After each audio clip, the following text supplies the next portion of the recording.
ዛሬ በዚህ አዳራሽ የሀገራችንን የፋይናንስ ስርዓቶች ደህንነት በማጠናከር አስተማማኝ የዲጂታል ፋይናንስ ለምህዳር ለመፍጠር ከፍተኛ አስተዋጽኦ የሚኖራችሁ የቁልፍ ተቋማት መሪዎች፣ ባለሙያዎች በጋራ በመሰባሰባችን በዘርፉ ለገጠመን ስጋት የምንሰጠው ምላሽ በተቋማዊ ቅንጅት ላይ የተመሰረተ መሆኑን የሚያሳይና ለዚህም ያለንን ጽኑ ቁርጠኝነት የሚያረጋግጥ ነው።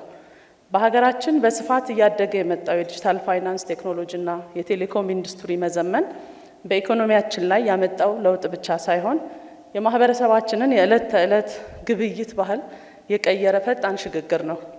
ክቡራትና ክቡራን፣ ይህ የቴክኖሎጂ አድማስ መስፋት ደንበኞች ቀልጣፋ፣ አስተማማኝ እና በየትኛውም የሀገሪቱ ክፍል የባንክ አገልግሎት ተደራሽ ባልሆነባቸው የማህበረሰብ ክፍሎች የፋይናንስ አገልግሎት ተጠቃሚ እንዲሆኑ ከማስቻሉም በላይ ለዲጂታል ኢኮኖሚ ግንባታና በተለይም ለሀገራችን ብልጽግና የጀርባ አጥንት መሆኑ በተግባር አሳይቷል። በመሆኑም ለመጀመሪያ ጊዜ በ2016 በጀት ዓመት ሁላችሁም እንደምታውቁት የዲጂታል የወረቀት ግብይትን በአይነቱ በልጧል ማለት ነው። ይህ የዲጂታል ኢትዮጵያ 2025 ኢኒሼቲቭ የሆነውና በዲጂታል ኢትዮጵያ 2030 ስትራቴጂ ያስቀጠል ነው ኢትዮጵያን በአፍሪካ ቀዳሚ የዲጂታል ኢኮኖሚ ተወዳዳሪ የማድረግ ህልም ነው። ይህን እውን ለማድረግ ዋነኛ መሰረቱ ዲጂታል መሰረተ ልማትን ማዘመን፣ ሁሉን አቀፍ የዲጂታል ፋይናንስ ስርዓትን መገንባትና አስተማማኝ የሳይበር ደህንነት አቅምን መገንባት ነው። ለዚህም ነው በዲጂታል ኢትዮጵያ 2030 ስትራቴጂ የሳይበር ደህንነት ፋውንዴሽን ሆኖ የተቀመጠው። ክቡራትና ክቡራን፣ የዲጂታል ፋይናንስ ማጭበርበር በዓለም አቀፍም ሆነ በሀገራችን በከፍተኛ ሁኔታ እየጨመረ መጥቷል። በተለይም በፋይናንስ ተቋማት፣ በንግዱ ማህበረሰብ፣ በግለሰቦች፣ በአጠቃላይ በሀገር ኢኮኖሚ፣ በፖለቲካና በዜጎች ስነ ልቦና ላይ ከፍተኛ ጉዳት እያደረሰ ይገኛል። በ2024 በዘርፉ የተሰራ ጥናት ሪፖርት እንደሚያሳየው ተቋማት በዓለም አቀፍ ደረጃ በአማካይ 5% የሚሆነው ዓመታዊ ገቢያቸው በአጭበርባሪዎች ምክንያት ያጣሉ።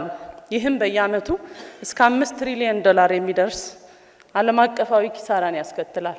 ከዚህ አኳያ የዛሬው የምክክር መድረክ ዋነኛ ግብም የዲጂታል ፋይናንስ ማጭበርበር በሀገራችን በተለይም በብሔራዊ ጥቅማችንና ደህንነታችን ላይ የሚኖረውን እንደምታ በመተንተን መረጃ ላይ የተመሰረተ አቅጣጫን በመጠቆም ለጤናማና አስተማማኝ የፋይናንስ ስርዓት አስቻይ መደላድሎችን ማመቻቸት ነው።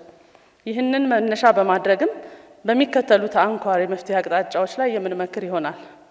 በተለይም በተቋማት መካከል ያለውን ቅንጅት ማጠናከር፣ የወንጀሉን ውስብስብነትና የአፈጻጸም ስልት መተንተንና መረዳት፣ የህግ ክፍተቶችን መለየትና መፍትሄ ማቅረብ፣ ወንጀሎች ሲደርሱ ፈጣንና ተገቢውን ምላሽ ለመስጠት የሚያስችሉ ስትራቴጂዎችን መንደፍ ናቸው።